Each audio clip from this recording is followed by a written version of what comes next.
Sir आपने कितने contempt लगाए हुए हैं सर अभी? 3 कंटेम्प्ट पिटीशन लगी हुई है अभी। बारे में सर सीओसी पे लगा दिया सर। सर उससे पहले बताइए सर, जो 24/12/2025 का सर जो ऑर्डर आया था सर, थोड़ा उसके बारे में बताइए सर आप एक बार। इसमें जो डिपार्टमेंट को डायरेक्शन डबल कोर्ट ने दे दी थी कि आप इनका मैटर जो है सीपीएलओ का वो रिकंसीडर करो और फ्रेश ऑर्डर आप अपना पास करो। जी सर। 4 वीक का इनको टाइम दिया था, जो 31 दिसंबर से लेकर 31 जनवरी के बीच, यानी 31 जनवरी को खत्म हो गया वो। ठीक है सर। 31 जनवरी के बाद सर डिपार्टमेंट का कुछ रिप्लाई वगैरह कुछ आया सर? ना किसी की भी कैंडिडेट या किसी भी मैटर में कोई रिप्लाई नहीं है डिपार्टमेंट का। उसके बाद सर आपने फिर जो नॉन कंप्लायंस की वजह से फिर जो रेमेडी है बच्चों के पास, कैंडिडेट्स के पास, वो है कंटेम्प्ट लगाने की। वो उन्होंने जिन कैंडिडेट्स को लगा कि हाँ हमें लगानी चाहिए, उन कैंडिडेट्स ने अपने केस में कंटेम्प्ट पिटीशन फाइल कर दी। सर आपने कितने कंटेम्प्ट लगाए हुए हैं सर अभी? 3 कंटेम्प्ट पिटीशन लगी हुई है अभी। सर 3 का एक ही टारगेट है या अलग अलग है सर? नहीं, टारगेट सारे जो सीपीएलओ है उन सबका एक ही है कि उनका जो ऑर्डर हुआ था वो कंप्लाई भी दो। अच्छा। डायरेक्शन उसको कंप्लाई करे तो सेम इकट्ठी वो कंटेम्प्ट पिटीशन सारी की सारी अभी 17 मार्च के लिए नेक्स्ट डेट फिक्स है उनकी। 17 मार्च सर। अच्छा सर, जैसे कुछ मेरे पास ये भी मैसेज आ रहे हैं सर, जैसे जिन्होंने कंटेम्प्ट नहीं लगाया और वो कोर्ट केस में थे, अगर वो कंटेम्प्ट के अंदर नहीं इंक्लूड होंगे सर, क्या उनको वो बेनिफिट मिलेगा जो कंटेम्प्ट के बाद मिलेगा? उनको बेनिफिट क्यों मिलेगा? उनको खुद बेनिफिट चाहिए ही नहीं, तभी तो वो कंटेम्प्ट लगा नहीं रहे। अच्छा सर, वो इन्हीं पे लागू होगा सर जो कंटेम्प्ट में आएगा? बिल्कुल सेम चीज है, क्योंकि उनको कोई भी ग्रीवांसेस है तो कोर्ट, ऑनरेबल कोर्ट ने, अगर आप कंटेम्प्ट के ऑर्डर भी देखोगे तो कोर्ट ने उन्हीं के लिए ऑर्डर कर रखा है जो पिटिशनर्स हैं। जी सर, लेकिन पिटिशनर तो सर वो है, लेकिन कंटेम्प्ट भी वो भी होना चाहिए सर। पिटिशनर है रिट में। अच्छा तो कोर्ट ने ऑर्डर कर दिया। हाँ जी सर। रिट पिटिशन में जो पिटिशनर थे उनके लिए कोर्ट ने ऑर्डर कर दिया कि आप इनके इंडिविजुअल केसेस देखो। अच्छा सर। अब जिस भी किसी पिटिशनर का केस यानी नहीं देखा है, डिपार्टमेंट ने उनका ऑर्डर पास नहीं किया है, उनकी सैलरी रिलीज नहीं की है, उनको जो उन्होंने कंपनसेशन क्लेम किया हुआ था वो नहीं दिया हुआ है, या उनको इंटरेस्ट नहीं मिला है, जो भी उनका क्लेम था वो डिपार्टमेंट ने कंसीडर नहीं किया है, तो वो किसको बताएंगे? ऑनरेबल कोर्ट को। किस माध्यम से बताएंगे? कंटेम्प्ट पिटिशन के थ्रू। जी सर। तो वो जब नहीं बता रहे हैं तो फिर उनका क्या हुआ? तो वो तो कोई मैटर ही नहीं बचा उनका, यानी वो सेटिस्फाइड है। जी सर। जो अनसेटिस्फाइड है, नॉट सेटिस्फाइड है, उनको अपनी कंटेम्प्ट पिटिशन फाइल करनी पड़ेगी, मजबूरी है। जी सर। अच्छा सर, जैसे पहले सैलरी वगैरह जो 6,000 रुपए था इनका रेम्यूनरेशन, वो नहीं आया था कुछ सीपीएलओ का, उन्होंने केस वगैरह और आपने कंटेम्प्ट के माध्यम से उनको दिलवाया था वो। अब ये भी देखने में आया सर कि अब दोबारा फिर से सैलरी नहीं दी जा रही 4-5 महीने से, तो उसके लिए हर बार कंटेम्प्ट ही लगाना पड़ेगा सर?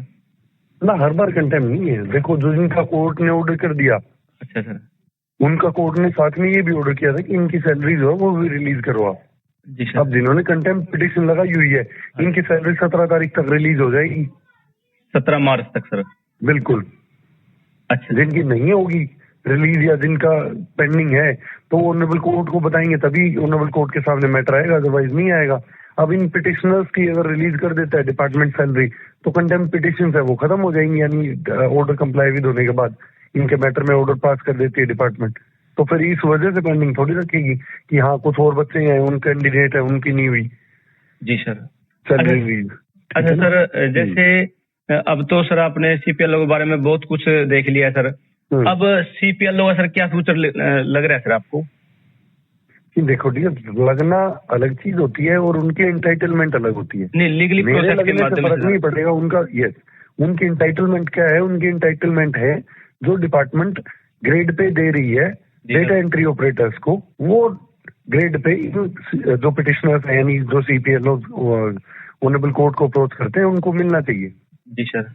ये इनकी एंटाइटलमेंट है। अब डिपार्टमेंट इनको क्या देगा?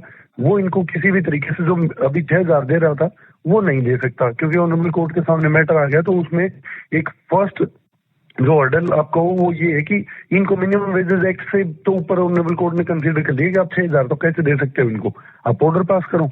अब डिपार्टमेंट ऑर्डर पास करेगा कि हम इस रीजन से दे सकते हैं या फिर नहीं दे सकते, तो फिर इनको जो मिनिमम वेजेस है वो एटलीस्ट मिलेंगे।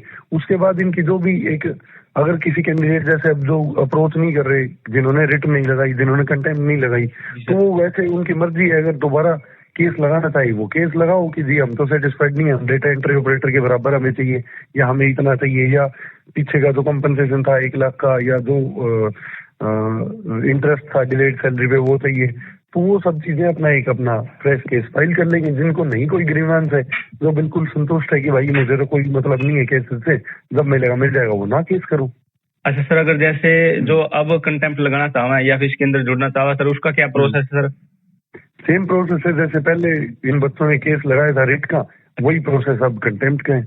अच्छा सर, कुछ मेरे पास ये भी मैसेज आया सर, जैसे कुछ CPLO ऐसे हैं जो किसी अन्य एडवोकेट से जुड़े हुए हैं, अब डिस्पोज ऑफ होने के बाद सर वो कंटेम्प्ट आपके माध्यम से लगा सकते हैं सर? बिल्कुल, देखिए जब भी कोई भी एक एडवोकेट आपका मिलता है, यानी पावर ऑफ अटॉर्नी आप इंगेज करते के थ्रू आप इंगेज करते हो किसी भी एडवोकेट को, तो एक पर्टिकुलर केस के लिए होता है वो।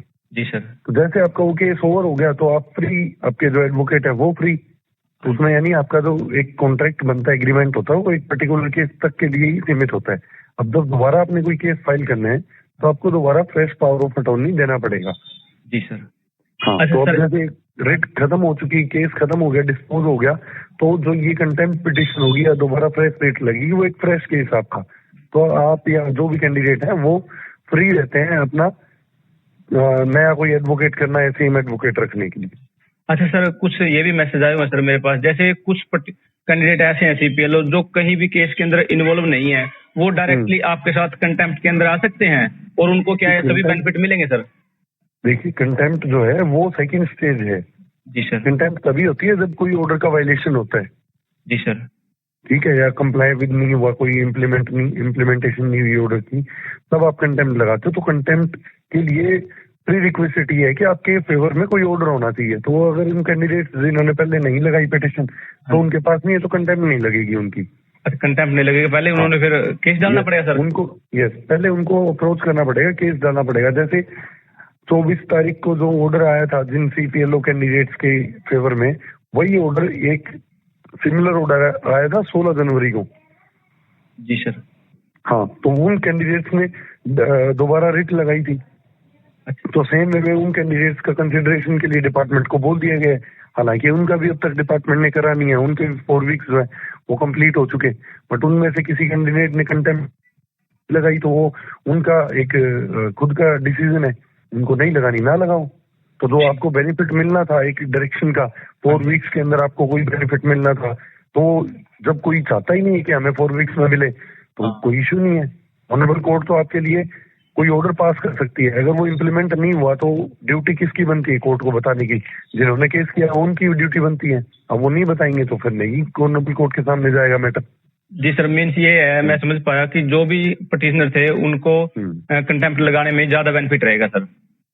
ज्यादा क्या बेनिफिट ही तभी रहेगा, उसके बिना तो फिर वही वाली बात है ना कि देखो आप डिपार्टमेंट आपका 6 महीने लगा देता है ऑर्डर पास करने में। अगर आपको 6 महीने की दिक्कत नहीं है कोई कि जी ठीक है, तो फिर आप ना लगाओ। यानी अगर आप सब कुछ डिपार्टमेंट के ऊपर ही छोड़ना चाहते हो कि जब डिपार्टमेंट कर देगा, जितना डिपार्टमेंट कर देगा वी आर सेटिस्फाइड, तो फिर आपको क्यों कंटेम्प्ट लगानी है? लेकिन हाँ, अगर आप चाहते हो कि ऑनरेबल कोर्ट ने 4 वीक का टाइम दिया हुआ है, तो 4 वीक के टाइम के बाद हमें अभी की अभी मिलनी चाहिए जो भी बेनिफिट है या जिस भी तरीके से, तो जल्दबाजी वो है वो आपकी तरफ से होनी है, यानी पिटिशनर कैंडिडेट की तरफ से। जी सर। जी सर। डिपार्टमेंट को कोई जल्दी नहीं है, वो तो उनकी ड्यूटी बनती है आपको जो CPLO है उनको टाइमली रेगुलरली उनकी सैलरी और रेम्युनरेशन देना। वो नहीं दे रहे हैं, उनको कोई मतलब नहीं है। लेकिन अगर किसी जो अपना खुद एक्सप्लॉइटेशन करवाए जा रहे हैं तो करवाते रहो, उनको कौन मना कर सकते हैं, कौन रोक रहा है? डिपार्टमेंट को क्या किसकी पड़ी है कि हाँ हमें देना है या कुछ करना है?